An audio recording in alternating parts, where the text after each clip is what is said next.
drugs or even sex. But now clinical psychologists say video games may be equally addictive and equally hard to kick. Nearly a dozen clinics specializing in gaming addictions now exist in the United States, Canada, China, and Europe. And Elizabeth Woolley is the founder of Online Gamers Anonymous. It's a safe haven for addicted gamers to seek help. And she joins us to talk to us more about this growing problem. Nice to have you with us. Thank you for having me. When you talk about gaming, I think for parents especially, they buy the kids the games. Yes. They think because it's a game that it's fine, but you really know that it is not okay. Yes, not in all cases. I had a situation in my family where my son became addicted to an EverQuest game. And what happened was he had played many games before this. And so when he started playing this game, I didn't know that it would be any different. But I actually saw him go into a full-blown addiction with this. And this was in 2000. And I didn't have anywhere to go for help. I tried to get him help, went to a professional therapist, and they just said, you know, they sent him home and said, be glad he's not addicted to drugs and alcohol. That it was basically a phase. Right, yeah, right. That he would go through. How many hours was he gaming? What were some of those signs that you saw? Well, it was the whole addiction cycle where he eventually started hiding it and playing when I was sleeping and at work. And the only way I could have actually really saw how long or how much he played was put a camera in there. Mm-hmm. And he also had moved out into his own apartment. So, you know, it was really more the his behavior and how he withdrew from society, yeah, rather than how much he played. How old was Sean? He was 20 years old when he started playing the EverQuest game. Right. And what happened? And after he became addicted, you know, I tried to get him help, and there wasn't really any around at that time. Right. And he played for about a year and a half, and eventually he shot himself sitting on the chair in front of the computer with the game on it. And I found him on Thanksgiving on 2001. Wow.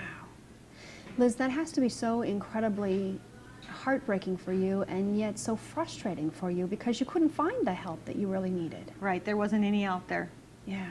It was so new, and when I'd tell the professionals, they'd look at me like I was, you know, nuts. People right. can't get addicted to these games. And yet they really can. And there are a couple of different kinds of games that are out there.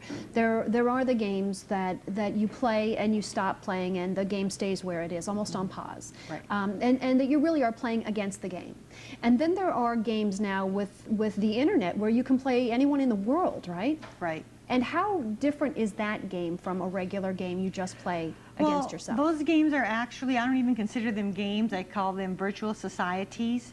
They never end. They keep having expansions coming out. Now the latest one that's been out is the World of Warcraft, and they have a 12-year expansion plan for that game. In other words, you could continue playing for levels yes. that would take you 12 years to get through. And they don't stop. You can't stop and go have lunch. You can't stop and be social with your family. Yeah, so you feel like if you leave, you're going to miss something. Right, is exactly. what you're saying.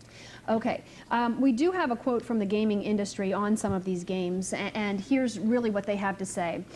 We make hundreds of thousands of games, and as with any form of entertainment, it's up to each individual to monitor their playing habits and prioritize how they spend their time. This is from Chris Kramer, who's with Sony Online Entertainment. Does that make sense to you? Do you understand that this is really up to the individual to step away from the table and say, okay, I'm finished here? I disagree with that because the companies are purposely designing these games to get people addicted to them so that they can make more money. And for them to sit there and claim that they're only making it for entertainment is bull.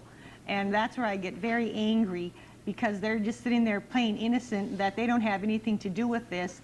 And they're also the gamers are like afraid to say that the game might have something to do with it. They keep saying that, well, we know that the games have nothing to do with this, when they do have something to do with it because they are designed by people with degrees in psychology to get the gamers addicted. Because the more the gamers will play the game, the more money the company's going to be making. Let's talk about some of those signs so that people who maybe are at home with children who are really playing quite a bit understand what they really should be looking for. Right. I think the first sign is you just need to watch the gamer, and if they start, their life starts becoming unbalanced, if they're spending more time in the game than in real life, and you start seeing that they're becoming withdrawn, that is, you know, that is like really the first sign where you need to start getting concerned, and when it starts affecting their real life. Where the virtual family that they're playing with becomes more important than their real Right. family. And if you try to control the game and the child or the person becomes angry, which is a very, you know, that happens a lot, and the game starts becoming more important than his real life, that is, you know, that is a very important sign to look at. Well, I'm very sorry about Sean. Thank you for sharing your story with us. We really appreciate it. Okay. All right. Elizabeth Woolley is the founder of Online Gamers Anonymous. You can find her online if you'd like more information. Greg, over to you. Okay, Connie, thanks a lot. For nearly